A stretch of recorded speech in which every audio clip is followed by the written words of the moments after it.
It's a monster. And I could cut it down, way down. And the money that you're talking about is far less than the administrative costs. So I said, I agree, except for one thing. From a practical standpoint, it's too much. Most of these people aren't paying anyway. What I want to do is bring our jobs back from China. Bring our jobs back from Mexico.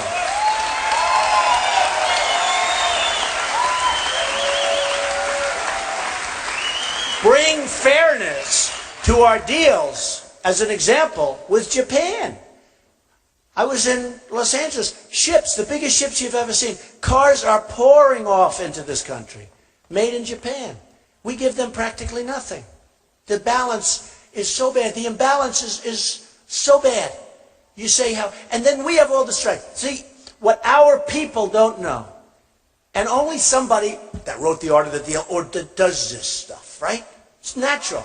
It's like a great athlete, like a Jack Nicklaus. He always was able to sink that putt, right? You know, he's just better. And you have athletes, very few, but there are some people that have a certain ability. A lot of people don't even know. We have all the power. We have all the power in China.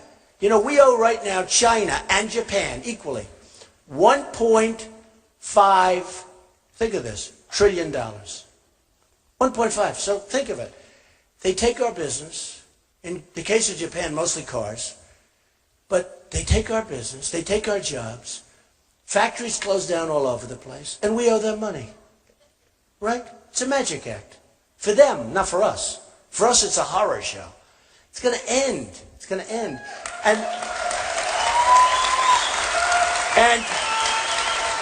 And people like Carl Icahn, and people like the best I know the best negotiators in the world. Some of them I think are horrible people. I'll be honest with you. I don't care.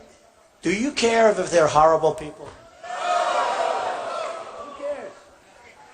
We want... Now, Carl happens to be actually a very nice guy, but he's a brilliant negotiator and a tough cookie, and he's built a fortune. He doesn't want money. He doesn't want to say, oh, give me $200,000 a year in government money. He wants to do it. He's proud to do it. He wants to help the country. And it's so easy for him. For instance, if I said, Carl, do me a favor. The trade deal we have with China is so unfair. We're losing $400 billion a year, Carl. Do me a favor. Make it fair. I don't have to give him a big speech. I don't have to give him a big speech.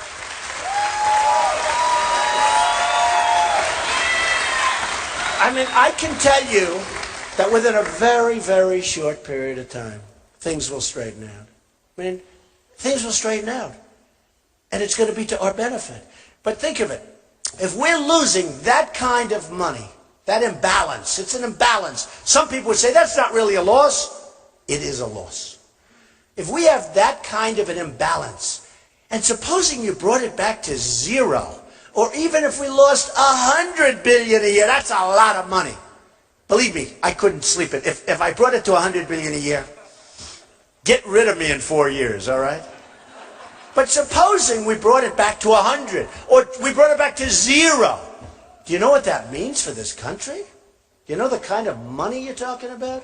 Then jobs would start coming back. Lots of good things would happen. Lots of great things would happen. And maybe our babies, who have all these toys all over the place, maybe they'll have 75%. And maybe you'll like them better. Maybe they'll be better. And they'll be manufactured here. Whenever I order television sets, I order thousands and thousands of television sets a year for different jobs. And whenever I order them, they're all coming from South Korea. They make all the other than Sony, but Sony has sort of lost its way a little bit. But Sony's Japan. But South Korea, LG, Samsung. I don't get bids from America. I'd love to. I'd love to. George Will said there's a company in South Carolina that makes television. I said, where are they? I'd like to have a good name, too, by the way. It's important. You know, when somebody's paying you a fortune for a hotel room, it's nice to see a good name, right? Do we agree? Right? Well, it was a company in South Carolina, but they don't really make them, they assemble them. In other words, the parts come in, they assemble them. But much different. But I'd love it if we made them. But you take South Korea. We defend South Korea for essentially nothing. You have the maniac over in North Korea that nobody ever talks about, by the way. Now, he really has nuclear weapons. And we don't talk about him. We made the worst deal ever made with Iran, right? The worst. No, no. These are the people that represent. These people are incompetent or stupid. You know, somebody said, you shouldn't say stupid. It's not, but it's true. They're stupid. I think. I mean, I think. Unless, I don't know. Is there something going on that we all don't know about?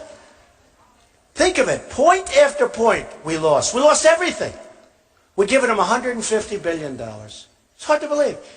They're going to have all the, they don't have to develop. I tell somebody, they don't have to develop nuclear. They can buy it. What the hell do, why should they develop it? They can buy it. And now all of a sudden they're going into Syria. They got so much money.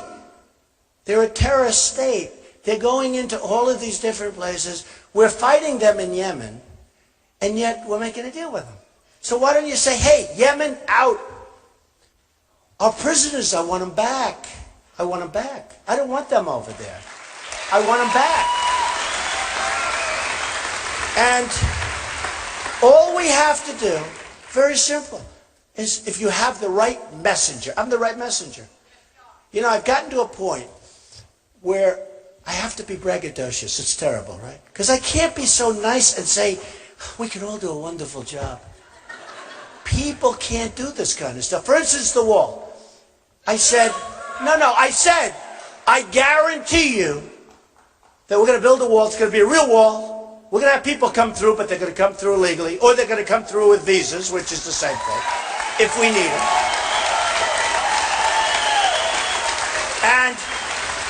And we want people to come through.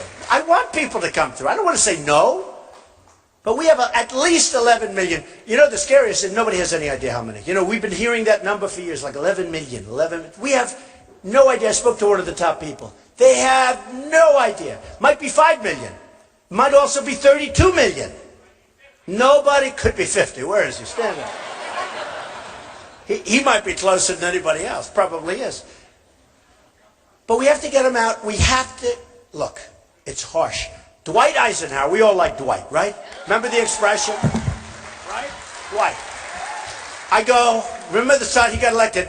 I like Ike. How could he be bad? All right? And I think he was a nicer general than MacArthur and Patton. And I like Ike as a president, but I loved Patton and I loved General MacArthur. I love him. And we're going to find ourselves a Patton. And we're going to find ourselves, because we have a lot of smart guys in our military and women. We're going to find ourselves a Patton. Yeah, right here. I'll be the Patton. But we're going to find a Patton, and we're going to find a MacArthur. And I'm really good at that. We're going to find great people. Because, and I've told this story, where I watch these generals go on television. They shouldn't be on television. They shouldn't be talking. You know? They shouldn't be talking. They should be doing.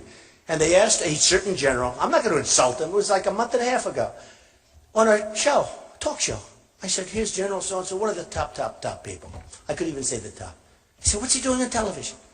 And he's saying, well, ISIS is very tough. You know, they're spread out. By the way, they took the oil that I said take. Remember I said take the oil? Always, take the oil.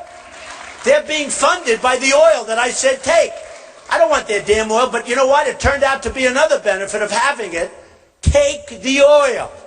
And we didn't do it. We shouldn't have been in Iraq in the first place, and I said that in 2003. Shouldn't have been there. We totally destabilized the Middle East. We totally blew it. But we were there. Then Obama announces, because he's so predictable, we are leaving on a certain date in a year. Right? I couldn't believe it. I'm sitting there saying, did he really say that? He said, we will have all troops out by a certain day, right? Did he say that?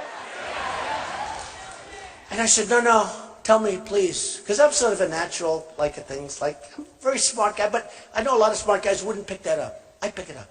I say, oh, you know another one I got high marks on from every poll? Military. They think I'll be the best in the military because they say he's not.